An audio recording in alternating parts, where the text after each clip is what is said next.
સાહેબ, હું તમને રક્ષાબંધનમાં રાખડી બાંધવા આવી શકું? આંખોમાં આંસુ સાથે હૃદય સોસરવા નીકળતા આ ભાવુક શબ્દો છે જીવનનું અંતિમ પગલું ભરવાના ઉંબરે ઊભેલા એક મહિલાના. અને આ મહિલા જેને રાખડી બાંધવા માંગે છે તે વ્યક્તિ અન્ય કોઈ નહીં પરંતુ ગુજરાતના જાબાઝ અધિકારી પ્રેમસુખ ડેલુ છે.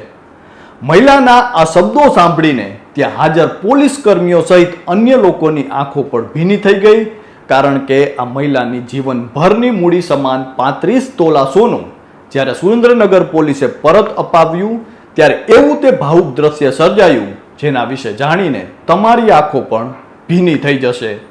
નમસ્કાર, આપ હાલ વાત ગુજરાતી જોઈ રહ્યા છો અને આપની સાથે હું છું કૃપાલસિંહ જાડેજા. હાલમાં જ પોલીસે જ્યારે એક મહિલાને તેની જીવનભરની મૂડી પરત અપાવી ત્યારે સર્જાયેલા કરુણ દ્રશ્ય અને સમગ્ર ઘટના વિશે વિગતે વાત કરીએ ગુજરાતી પર. આમ તો કાયદો અને માનવતા આ બંનેનો સંગમ થાય ત્યારે કેવા ભાવુક દ્રશ્યો સર્જાતા હોય છે તેનો જીવંત પુરાવો હાલ સુરેન્દ્રનગર પોલીસ અધિક્ષકની કચેરીમાં જોવા મળ્યો હતો. જી હા, છેલ્લા કેટલાક સમયથી વ્યાજખોરોના ત્રાસથી અંતિમ પગલાના ઉંબરે ઉભેલ એક પરિવાર માટે પોલીસ દેવદૂત બનીને આવી અને માત્ર ગણતરીની કલાકોમાં જ એક દંપતીને તેમના જીવનભરની મૂડી સમાન 35 તોલા સોનું પરત અપાવી નવું જીવન આપ્યું છે. ત્યારે તમને થતું હશે કે એવી તો વળી શું ઘટના ઘટી છે? તો આ સમગ્ર બનાવની જો વિગતે વાત કરીએ તો ઘટના એવી છે કે સુરેન્દ્રનગરના અનિલ પરમાર અને તેમના પત્ની છેલ્લા ઘણા સમયથી વ્યાજખોરોના ચુંગાલમાં ફસાયા હતા. વ્યાજખોરોના ત્રાસથી હાલમાં જ તેઓ પોતાના નાના બાળકો સાથે અંતિમ પગલું ભરવાનું વિચારી રહ્યા હતા, કારણ કે વર્ષો પહેલા લીધેલા 3 લાખ રૂપિયાના બદલામાં 18 લાખ રૂપિયા ચૂકવી દીધા હોવા છતાં વ્યાજખોરો વધુ 20 લાખની માંગણી કરી રહ્યા હતા અને ગીરવે મૂકેલું 35 તોલા સોનું પરત આપવાનો ઇનકાર કરતા હતા. વ્યાજખોરોના ત્રાસથી કંટાળીને આ દંપતી પોતાના 2 માસૂમ બાળકો સાથે અંતિમ પગલું ભરવા નીકળ્યું હતું. જોકે આ બાબતની જાણ થતાં જ પોલીસ તેમને એસપી ઓફિસે લઈ આવી હતી. ત્યાં જિલ્લા પોલીસ વડા પ્રેમસુખ ડેલુ સમક્ષ જ્યારે દંપતીએ રજૂઆત કરી ત્યારે તેઓ ધ્રુસકે રડી પડ્યા અને એસપી પ્રેમસુખ ડેલુએ તેમને સૌપ્રથમ તો સાંત્વના આપી અને તેમની પૂરી આપવીતી સાંભળી હતી અને તરત જ એક્શનમાં આવ્યા હતા. બાદમાં સુરેન્દ્રનગર સિટી પોલીસ દ્વારા વ્યાજખોરોની અટકાયત કરવામાં આવી, જ્યાં 6 કલાકમાં જ તેમને પોલીસ સ્ટેશનથી એસપી ઓફિસે લઈ જવામાં આવ્યા, જ્યાં પોલીસ વડા દ્વારા કાયદાનું ભાન કરાવવામાં આવ્યું હતું. કાયદાનું ભાન થતાં જ વ્યાજખોરો નરમ પડ્યા અને માત્ર 6 કલાકમાં જ પોલીસે અંદાજિત 52 લાખની કિંમતનું 35 તોલા સોનું રિકવર કરી પીડિત પરિવારને પરત સોંપી દીધું.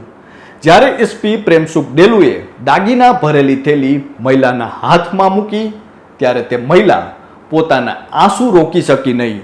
દાગીનાને તેને માથે લગાડી ધ્રુસકે રડતા તે બોલી ઉઠી કે સાહેબ, 10 તારીખે મારા ભાઈના લગ્ન છે, અમને બહુ બીક લાગતી હતી. છેલ્લા 3 વર્ષથી અમે નરક જેવું જીવન જીવતા હતા. આટલું બોલતા જ તેની આંખોમાં હરખના આંસુ આવી ગયા. ભાવુક થયેલી બહેને જ્યારે એસપીને પૂછ્યું કે સાહેબ, હું તમને રક્ષાબંધન પર રાખડી બાંધવા આવી શકું?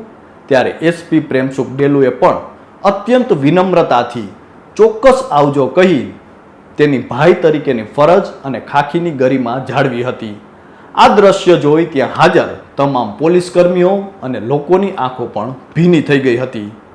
એસપી પ્રેમસુખ ડેલુ અને એ ડિવિઝન પીઆઈ સોલંકીની ટીમે આ કેસમાં જે ત્વરિતતા દાખવી તે કાબિલે તારીફ છે, કારણ કે બપોરે 12 વાગ્યે પરિવાર રજૂઆત કરવા આવ્યો હતો અને સાંજે 6 વાગ્યા સુધીમાં તો સોનું પરત પણ મેળવી લેવાયું. છેલ્લા 1 અઠવાડિયામાં સુરેન્દ્રનગર પોલીસે આવા 4 થી 5 કિસ્સાઓમાં વ્યાજખોરો પાસેથી મિલકતો અને દાગીના પરત અપાવ્યા છે. આ ઉપરાંત થાનગઢ પરિવારને સુરક્ષા સાથે ઘરે પરત લાવવા, દિવ્યાંગ દંપતીનું મકાન બચાવવું અને ધાંગધ્રામાં મજૂરનું સ્કૂટર પરત અપાવવું, આ બધી ઘટનાઓ પોલીસ પ્રત્યેનો જે જનવિશ્વાસ છે તે મજબૂત કરે છે.